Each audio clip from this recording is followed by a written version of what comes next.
یعقوب نے ایک سیڑھی زمین پر کھڑی دیکھی اور خدا کے فرشتے اس پر چڑھتے اور اترتے تھے اور خدا کلام کر رہا تھا۔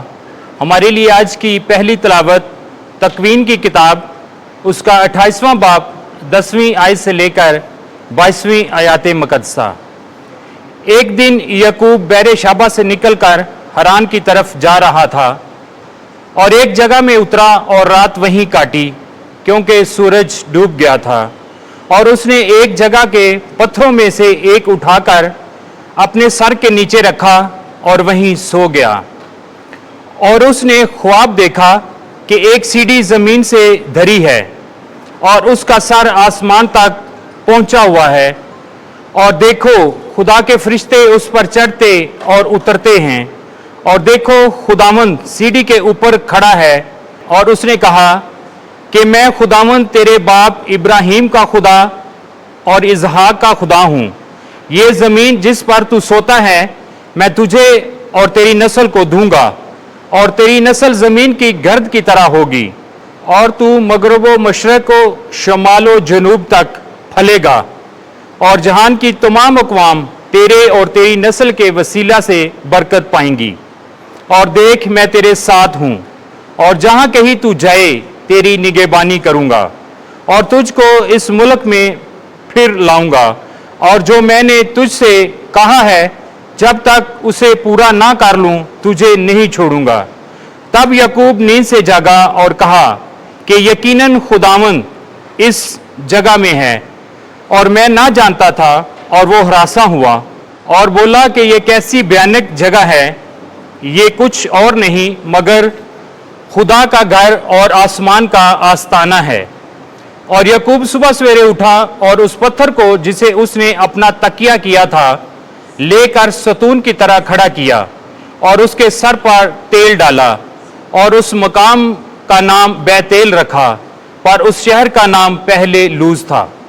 اور یعقوب نے منت مانی اور کہا کہ اگر خدا میرے ساتھ رہے اور اس راہ میں جس میں میں جاتا ہوں میری نگہبانی کرے، اور مجھے کھانے کو روٹی اور پہننے کو کپڑا دیتا رہے، اور میں اپنے باپ کے گھر سلامت پھر آؤں، تب خداوند میرا خدا ہوگا، اور یہ پتھر جو میں نے ستون یادگار کی طرح کھڑا کیا ہے خدا کا گھر ہوگا۔ کلام پاک کے پڑھے اور سنے جانے پر خدا کی برکت ہو۔ زبور 90 جماعتی جواب۔ اے میرے خدا میرا توکل تجھ پر ہے، وہ جو حق تعالیٰ کی پناہ میں رہتا ہے اور قادر مطلق کے سائے میں سکونت کرتا ہے۔ خداوند سے کہہ کہ اے میری جائے پناہ اور میرے قلعہ، اے میرے خدا جس پر میرا توکل ہے۔ جماعتی جواب۔ اے میرے خدا میرا توکل تجھ پر ہے، کیونکہ وہ تجھے سیاحت کے جال سے اور مہلک وبا سے رہائی دے گا۔ وہ تجھ پر اپنے پروں سے سایہ کرے گا، اور اس کے بازوؤں کے نیچے تجھے پناہ ملے گی۔ جماعتی جواب۔ اے میرے خدا میرا توکل تجھ پر ہے، چونکہ اس نے مجھ سے تعلق رکھا ہے میں اسے نجات دوں گا، میں اس کی حفاظت کروں گا، اس لیے کہ اس نے میرا نام پہچانا ہے۔ وہ مجھے پکارے گا تو میں اس کی سنوں گا، مصیبت کے وقت میں اسے چھڑاؤں گا۔ جماعتی جواب۔ اے میرے خدا میرا توکل تجھ پر ہے۔ آمین۔ خداوند آپ کے ساتھ ہو۔ انجیل مقدس متی کے مطابق اے خداوند تیری تمجید ہو۔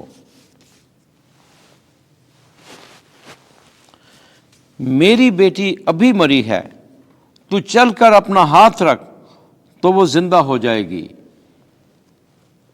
ایک دن جب یسوع فریسیوں سے باتیں کر ہی رہا تھا کہ ایک سردار نے آ کر اسے سجدہ کیا اور کہا میری بیٹی ابھی مری ہے، لیکن تو چل کر اپنا ہاتھ اس پر رکھ تو وہ زندہ ہو جائے گی۔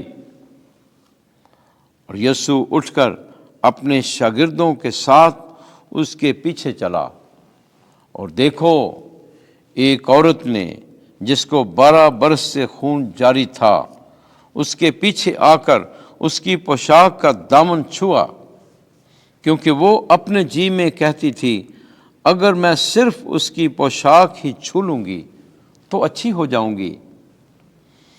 تب یسوع نے پیچھے پھر کر اسے دیکھا اور کہا بیٹی خاطر جمع رکھ، تیرے ایمان نے تجھے اچھا کیا۔ پس وہ عورت اسی گھڑی اچھی ہو گئی۔ جب یسوع اس سردار کے گھر پہنچا اور بانسری بجانے والوں اور بھیڑ کو دھوم مچاتے دیکھا تو کہا، ہٹ جاؤ، کیونکہ لڑکی مری نہیں بلکہ سوتی ہے۔ تو وہ اس پر ہنسنے لگے۔ اور جب بھیڑ نکال دی گئی تو اس نے اندر جا کر اس کا ہاتھ پکڑا اور لڑکی اٹھی، اور اس کی شہرت اس تمام علاقے میں پھیل گئی۔ انجیل مقدس کے وسیلے سے ہمارے گناہ معاف کیے جائیں۔ اے مسیح، تیری ستائش ہو۔